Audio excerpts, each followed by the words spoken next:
মায়েদের সবই মনে থাকে। মনা, তুই এখনো ঘুমাচ্ছিস? 10টা বেজে গেল, কিন্তু স্কুল যাবি না? আজকে আবার তোর ইংলিশ প্রজেক্ট জমা দেওয়ার আছে। যদি জমা না দিস না, রত্নাদি রাখলে কিন্তু আমিও যেতে পারবো না। তাড়াতাড়ি ওঠ, তাড়াতাড়ি তাড়াতাড়ি। তোকে আর ঘড়ির দিকে তাকিয়ে সময় নষ্ট করতে হবে না। উঠে যখন গেছিস যা, তাড়াতাড়ি করে স্নান করতে যা। আমার রান্না বান্না সব কিন্তু হয়ে গেছে, খেতে দেবো আমি। ভাত ফাত খেয়ে তোদেরকে স্কুল আর তোর বাবাকে অফিস পাঠিয়ে আমি একটুখানি শান্তি পাই। আর মায়ের থেকে কিছুই লুকানো যায় না। মা, আজ একটা এক্সট্রা ক্লাস আছে, বেরোলাম। আর তাড়াতাড়ি বাড়ি ফিরিস, ঠিক আছে? পৌঁছে একটা ফোন করে দিস, ভুলিস না জানো।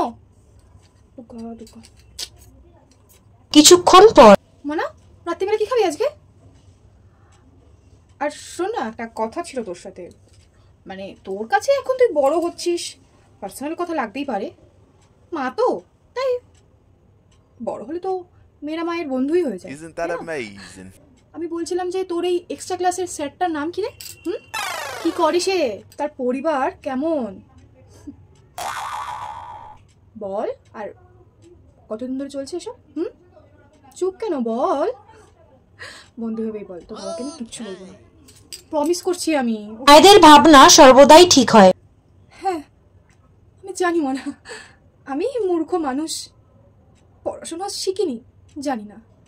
কিন্তু কি বলতো মনা, আমি নিজের স্বামী সন্তানদের না খারাপ চাই না কখনো। আর ভগবান না করুক আমাকে কখনো খারাপ চাইতে হয়, কিন্তু আমি তোর ভালোর জন্য এটা চাইছি। ও ছেলে তোর জন্য একদম সুবিধা না মনা, একদম না। ও ছেলে বাজে, খুবই বাজে, খুবই বাজে। আমি মা হয়ে তোকে বলছি, আমি ওর থেকে ভালোবাসার কোনো ইঙ্গিত পাইনি। ওই ছেলের চিন্তা ভাবনাই খারাপ। মা, তুই আমার কথাটা শোন। ওই যে সাথে থাকা ডিসিশন নিস না, ওর সাথে বিচ্ছেদ করে দেবো না, বিচ্ছেদ করে দে। তোর মা কখনো তোর খারাপ চাইনি, আজও চাইছে না, কথাটা বোঝ।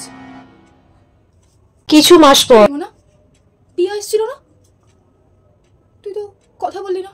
ও তো ডাকতে এসেছিল তোকে, কোথাও ঘুরতে যাবে না, মুভি দেখতে যাবে। মনে হয় 2 মাস হয়ে গেলো তুই বাড়ির বাইরে বেরোস না, কোনো বন্ধু বান্ধবের সাথে কোনো যোগাযোগ নেই। কি হয়েছে মনে?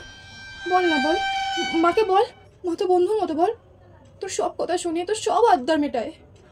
কি হয়েছে মা তোর? চোখ মুখ এরকম লাগছে, অসুস্থ কিছু হয়েছে? শরীর খারাপ? বাবা বল আমাকে, কাঁদিস না মা এরকম করে। আমি জানতাম ও একটা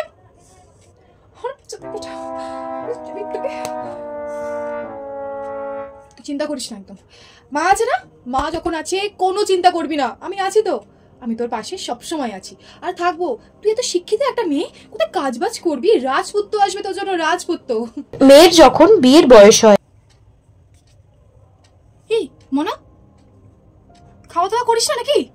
কি চেহারা বানিয়েছিস, দেখো মেয়ের কাণ্ড, কত রোগা হয়ে গেছিস তুই। হ্যাঁ কিরে, অমনি রাখি না, সত্যি কথা বলে গায়ে জ্বালা পড়ে ওঠে নাকি? এই তোর ব্যালকনিটা দিয়ে বেশ ভালো ভিউ আসে, বল কি সুন্দর রে শহরটা, কত বড় বড় বিল্ডিং, আমাদের কলকাতা থেকেও বড় বড় দেখছি।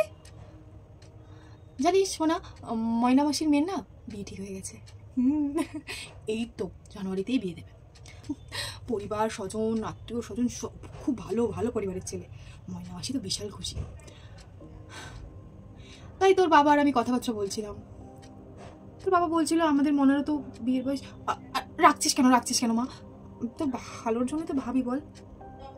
শোন না মনা, তুই তো যথেষ্ট প্রতিষ্ঠিত, বল একজনকে খোঁজ, তুই নিজে খুঁজে নে। আমাদের পছন্দ যদি তোদের পছন্দই না হয়, নিজে খোঁজ, বা আমাদেরকে অনুমতি দে, আমরা খুঁজি। এরকম ডাক্তার, ইঞ্জিনিয়ার, কত রকমের সম্বন্ধ আসে, তাই না? দেখ, বিয়ে তো একদিন একদিন করতেই হবে, তাই না? একটু ভেবে দেখিস মা, আমার রাগ করিস না যেন। মায়েরা সত্যি খুব ইনোসেন্ট হয়, তাদের যতই কটু কথা বলা হোক না কেন, তারা হাসি মুখেই সবকিছু মুখ বন্ধ করে মেনে নেয়। সন্তান ও স্বামীর ভালোর জন্য হাসি মুখে নিজের সবটুকু ত্যাগ করে দেয়। ভালো থাকুক পৃথিবীর সকল মায়েরা।